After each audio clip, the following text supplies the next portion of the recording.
Hey guys, Tabby Vlogs. I'm here with another live.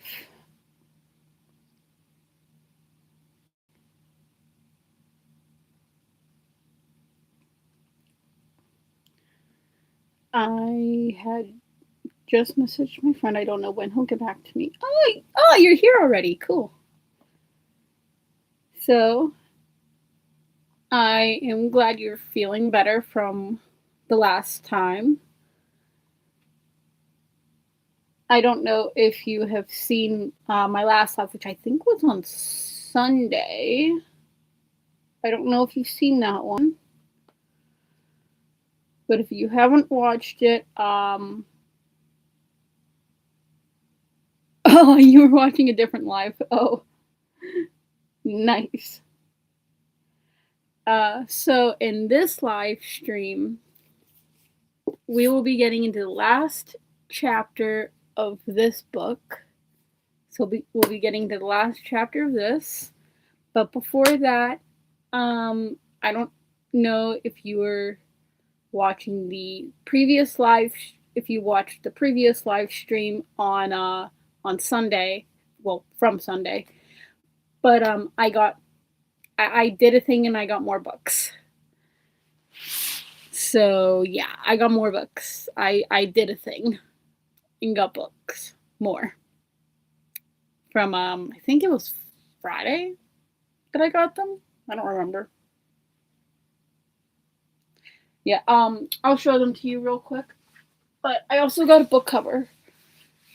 I got a book cover from Barnes & Noble because I went to Barnes & Noble twice in one day. I think it was Friday? Thursday, maybe? I think it was Thursday. Yeah, I got a little book cover, which is holding my God of Malice book right now.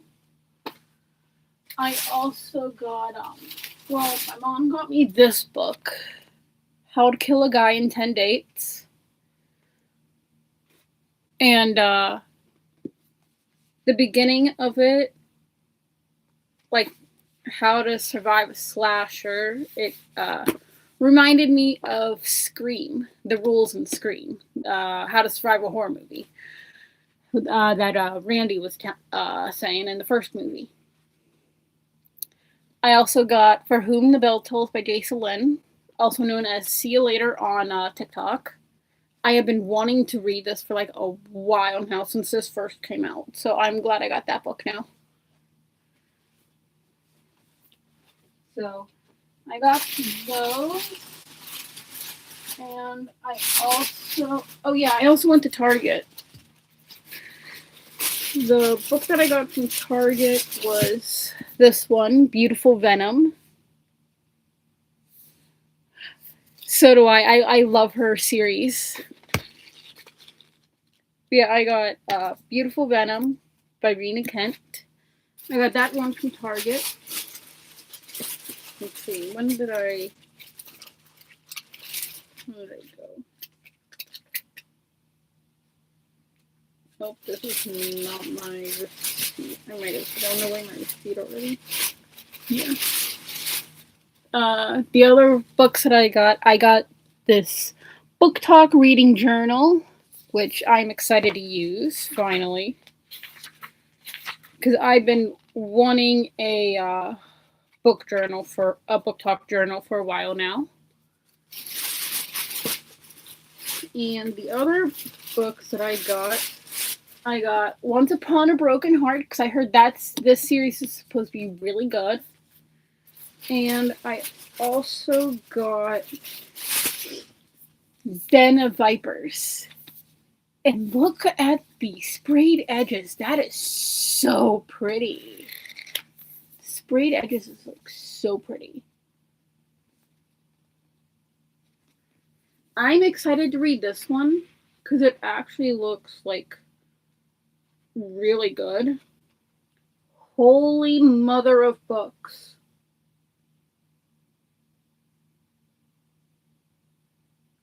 Holy mother of books. This is how many books she has wrote. Holy mother of books. There is no way I could read all of those. I am glad this is a standalone. Oh, never mind. Maybe not. Oh, this can be fun. Yay. That's a lot of books. That has to be at least 30. Like, holy mother of books. I know! She has, like... I'm going to legit, like, count them all right now. 2, 3, 4, 5, 6, 7, 8, 9, 10...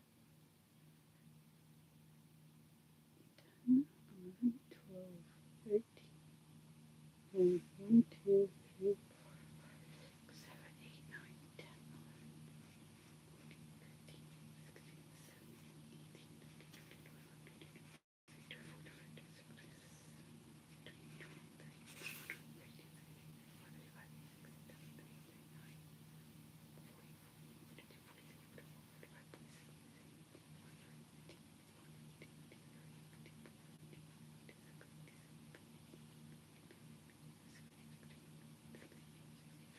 63 books. Holy mother of books. My God. Yeah, that is a lot. 30 something books. My goodness. That's a lot. And it's like, whew, there's no way I would be able to read that many books. No way.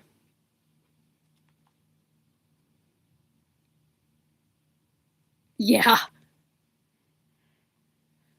I also wanted to show you a little something. I know we've been talking about Scream the past couple of live streams, but I don't know if you've actually seen any of the Scream movies. I don't remember if you said if you watched any of them before.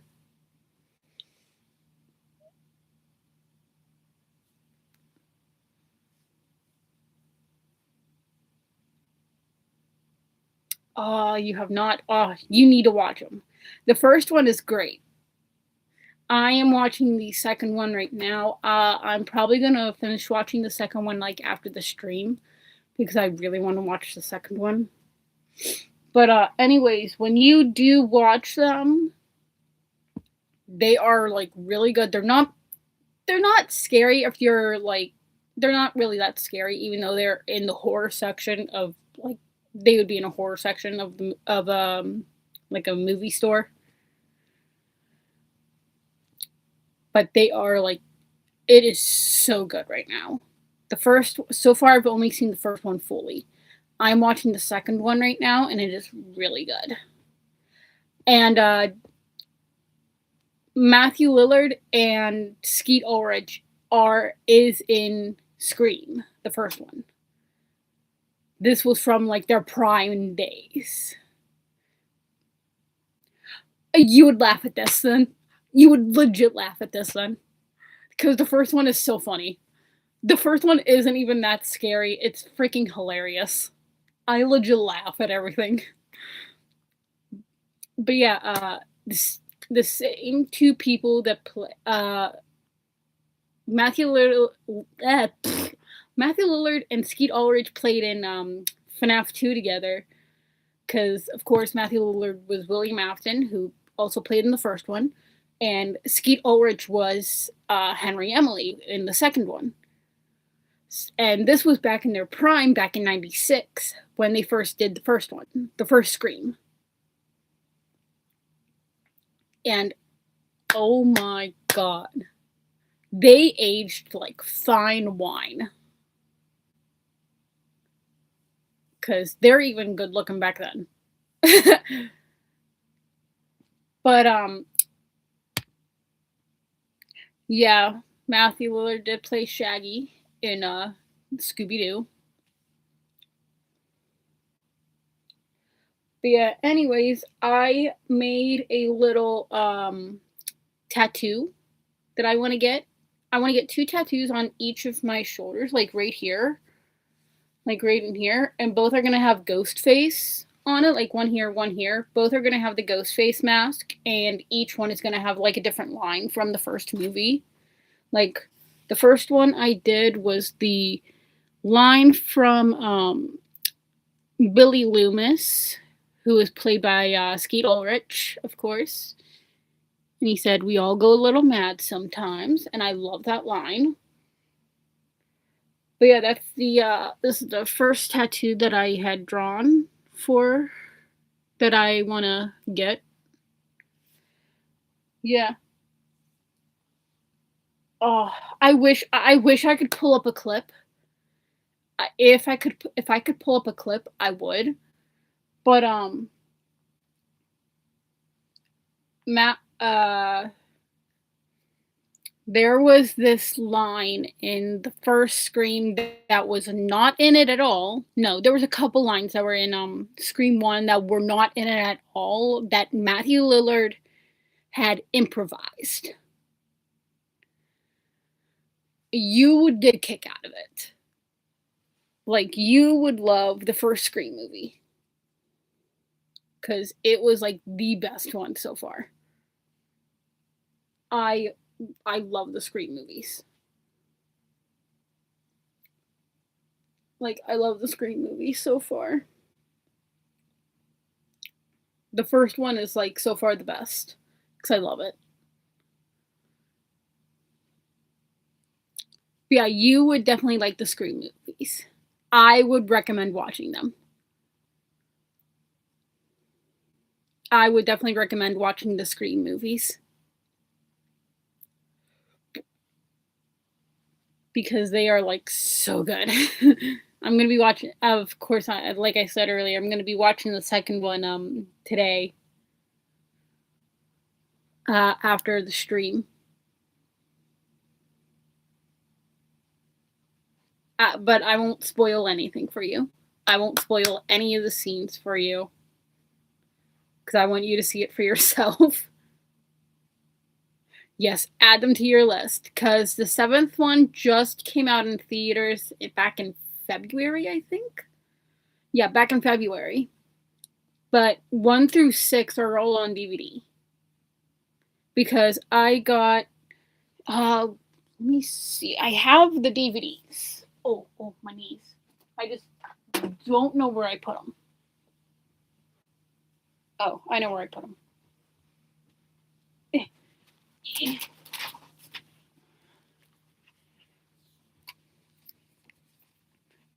I got the first 3, like 1 through 3, in one little case. And I got it this was when I went to, for my birthday. I had gotten the first 3 for $20, but I used my birthday discount and I only paid like $17 for it.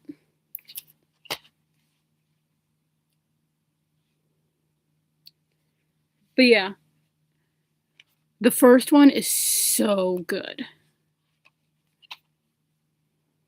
And once you do watch them, you'll have to let me know how you liked them.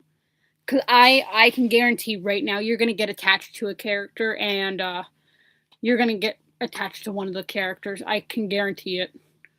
You're going to get attached to one of them. Because I did. I got attached.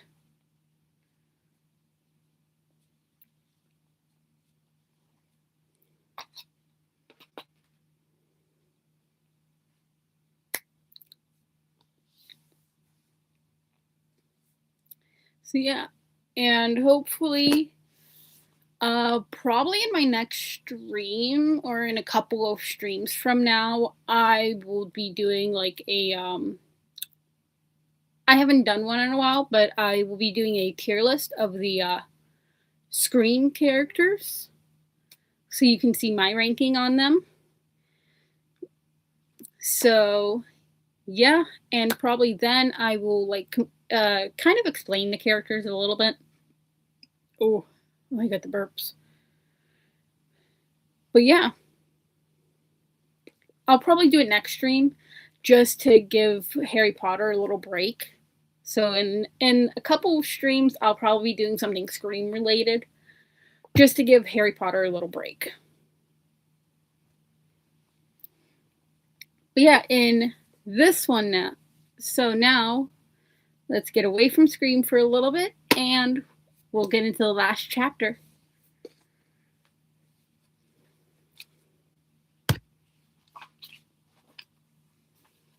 The last chapter of this book, Chapter 17, The Man with Two Faces. Summary. The truth about Professor Quirrell is revealed as Harry struggles to prevent him from obtaining the Sorcerer's Stone from the Mirror of Erised. Quick wits and questioning work their own form of magic for a while until Harry's selfless heroism helps him acquire the stone. With Voldemort revealed, a final encounter triggers a secret magic, and Harry wakes in the hospital wing to discover some of the truth about what really happened over this year, though not the entire truth. As the school year winds to a close, our heroes find themselves rewarded for their adventures and return to London, looking forward to more magic in their second year.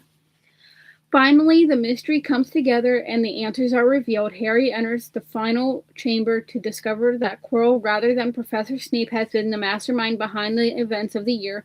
The pair list off all of the major trials Harry has faced and how Snape has attempted to thwart Quirrell at every turn rather than manipulate him or harm Harry. The title of this chapter, The Man with Two Faces, is particularly apt at this moment. Readers come to understand that Voldemort has literally been concealed beneath Quirrell's turban the entire time, but this two-faced wording is also true in the more common understanding of the phrase. Quirrell has spent the school year pretending to be a nervous, weak, stuttering, vulnerable individual, yet the man we meet here is calm, confident, and cold. When Harry says he suspected Snape, Quirrell immediately jumps in to correct him and take credit for his clever plans, as if he needs Harry to know that it was he who had been pulling the strings all along. This insecurity and eagerness for recognition could provide some insight into how the man who had set out to travel the world years after the Dark Lord's fall ended up one of his pawns, offering himself as a servant.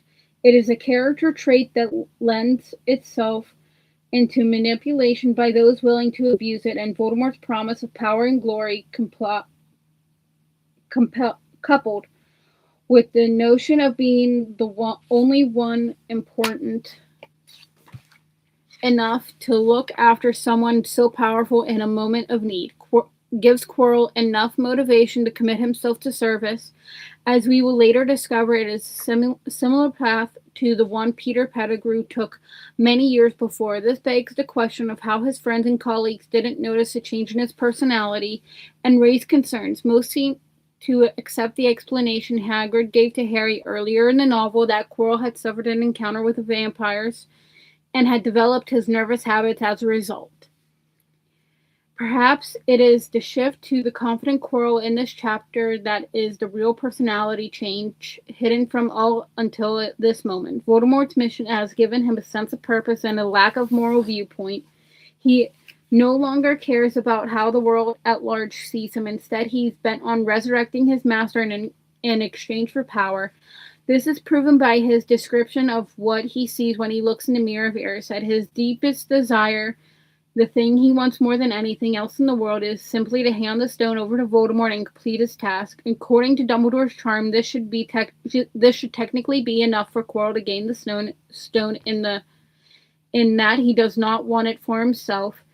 But the complication of Voldemort sharing his body and the element of greed that connects his own success with finding the stone appears to have enough for the Mirror's charm to perceive Quirrell as wanting to use it for selfish purposes. Either way, this desire proves Quirrell is not the vulnerable victim of threats that Harry believed him to be for most of the novel, but rather a cognizant participant in the heist of the stone who cannot be redeemed and does not need to be saved. In light of this, Harry's thinking shifts from protecting Quirrell, as he has attempted to do for months, to stopping him and interfering with the plan at hand.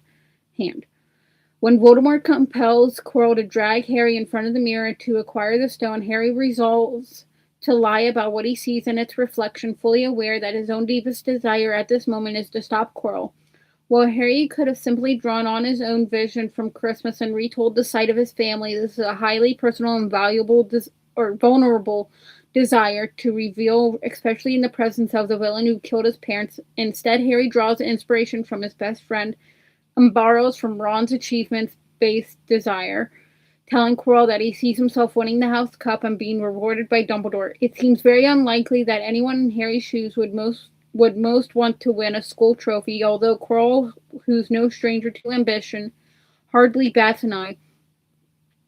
In fact, he only demands Harry to tell him the truth after Voldemort accuses Harry of lying. It can be argued that one of Voldemort's greatest powers is his ability to understand people just enough to manipulate them. This power is demonstrated through each of his Horcruxes in the series and could explain how Voldemort is instantly aware of Harry's lie. It's at this point we finally get Voldemort's pre-resurrection reveal, a horrific snake-like face where the back of Quirrell's head should be. Voldemort himself describes his being as a creature of shadow and vapor, and a description that leaves the exact nature of his existence and the physicality of his possession of Quirrell vague and nondescript. It is unclear how much power Voldemort holds in this state. At the start of the chapter, he appears to order Quirrell to move through though once Voldemort is revealed, the body appears to move in response to his sight. The question of how much magic Voldemort can use is important when it comes to understanding the next sequence of events. Somehow Voldemort is aware that the stone now resides in Harry's pocket. There are a number of possibilities as to how this could have occurred. As a powerful Legitimens, Voldemort can read minds, therefore he could have discovered the truth via Harry's own thoughts. However, Harry's later encounters with Legitimacy make it seem like he could be aware of it if this were the case. There may be some difference in this case if Voldemort is attempting to read live thoughts rather than memories, or it could be explained by simply by the level of Voldemort's skill with this branch of magic. Harry finds himself unable to move after catching a glimpse of his foe's appearance, supposedly out of fear or shock, but this might also be a clue that the Dark Lord is inside his head. It's possible that Harry is only able to move again once the truth has been revealed, once Voldemort lets go of his mind after learning what he needs. Alternatively, as an ethereal figure, Voldemort may not be physically resurrected to corporal rules at this point in time. He requires Quirrell's body to manifest, speak, and gain strength, but Voldemort might also possess the ability to have a greater awareness of the physical space of the room, or instances of magic within it, that allows him to know Harry has gained the stone. Either way, when Harry attempts to run and Quirrell stops him, two things happen simultaneously. Harry is racked with the intense head-splitting pain in his scar, and Quirrell lets go of Harry as his own skin begins to blister and burn. The exact cause of Harry's pain is undetermined, though if we follow the theory discussed in the Sorting Hat, see page 53, it could be a proximity reaction of a soul fragment to Voldemort himself, an almost magnetic pull of the separate section of soul within Harry as it physically attempts to return to its hole. This theory would explain the intensity of the pain, as this is the closest Harry will get to Voldemort until a Goblet of Fire.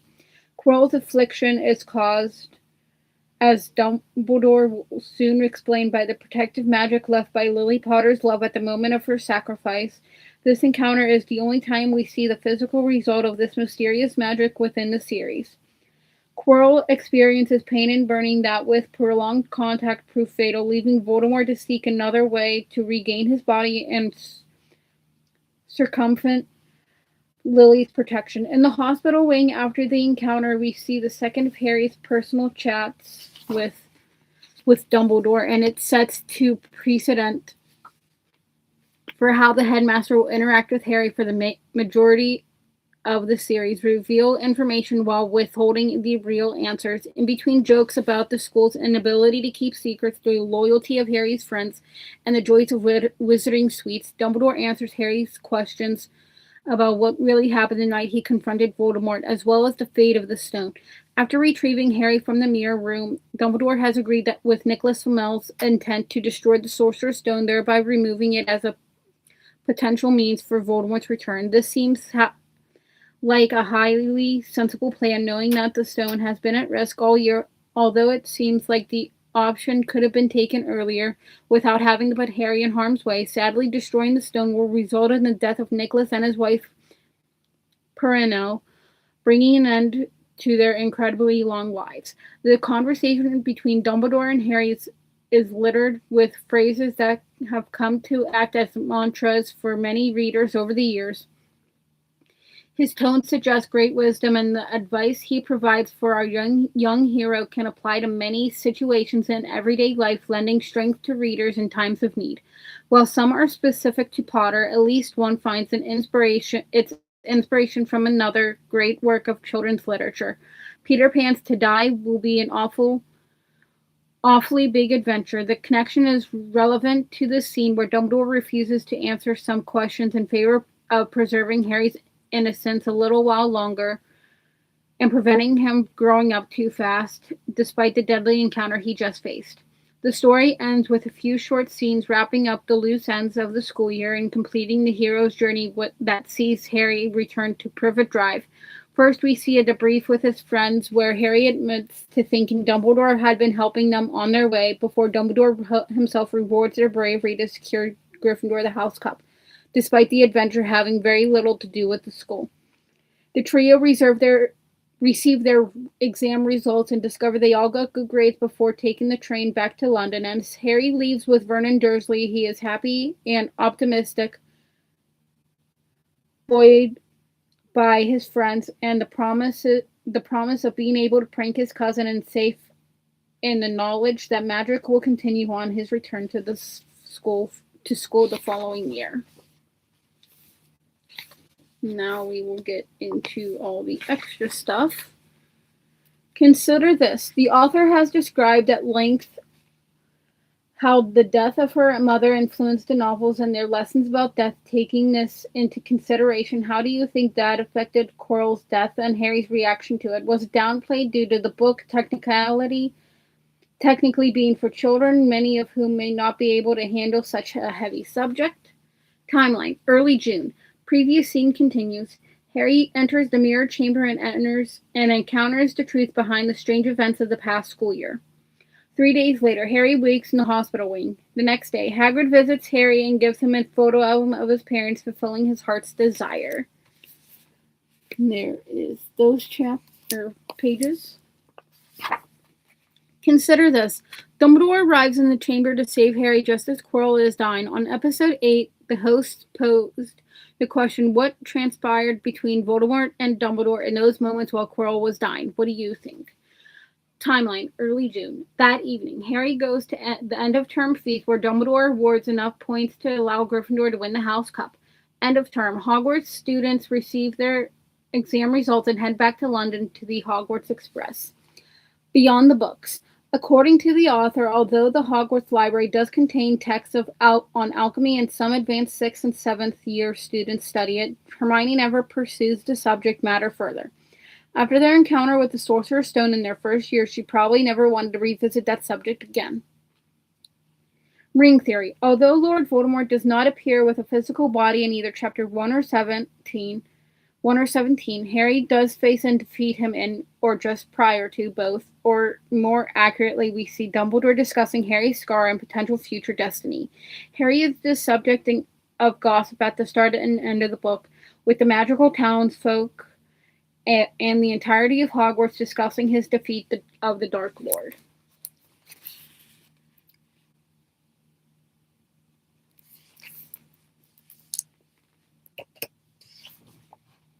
Ring theory. Snape plays a large part in the plot of this book. While he is heavily discussed in chapter 17, he is entirely absent from chapter 1 and in fact most of the first half of the book. Keep an eye on Snape in future readings and make note of where he is mentioned and where he is notably absent. You may be surprised by what you do or don't find. From the podcast.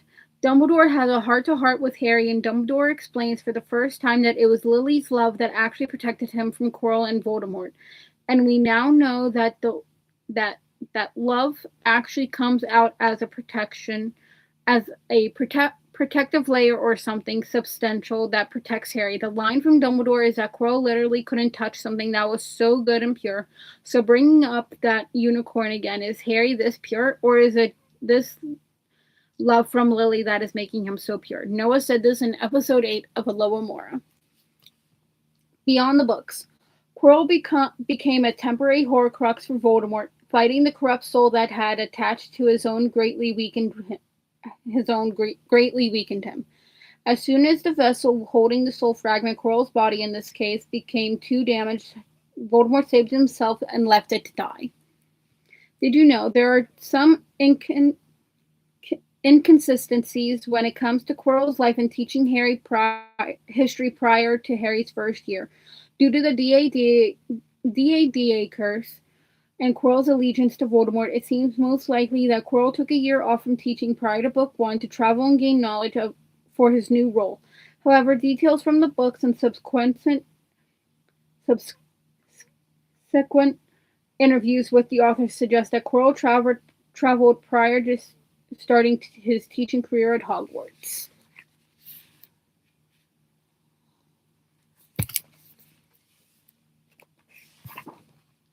Beyond the books. Ancient texts on alchemy often reference the colors red and white. Some scholars have interpreted these colors to be the yin and yang of alchemy. These colors were the author's inspiration for the Christian names of Rubeus, red, Hagrid, and Albus, white, Dumbledore. Two characters whom she saw as father figures for Harry on the opposite sides of the spectrum, one being warm and caring and the other being a bit cold and detached. Ring theory. It is fairly customary for each Potter novel to start and end with the Dursleys, and Book 1 is no exception. Magical theory. How did Harry know that he would be able to find the stone, and do you think it was actually stored in the mirror? Where was the stone before it gets to Harry? And these are the last 2 pages, and that is the this is the QR code, so if you want to pause the video when I post this and you want to scan that QR code, that will take you to the podcast on Spotify. That should take you to the podcast on Spotify.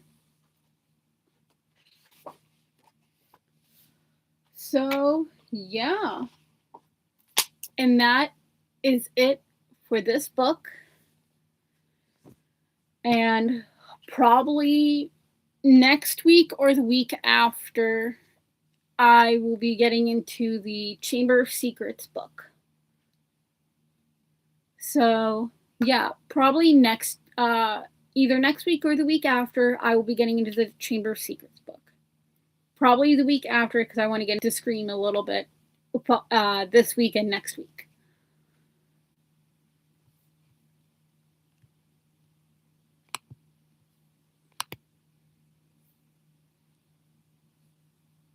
So, yeah. That is it for this stream. I am gonna go watch my movie now, and you sleep well as well. So I will see you in the next stream, which will be Friday. I had to think there for a moment, which will be Friday. So I will see you then on Friday.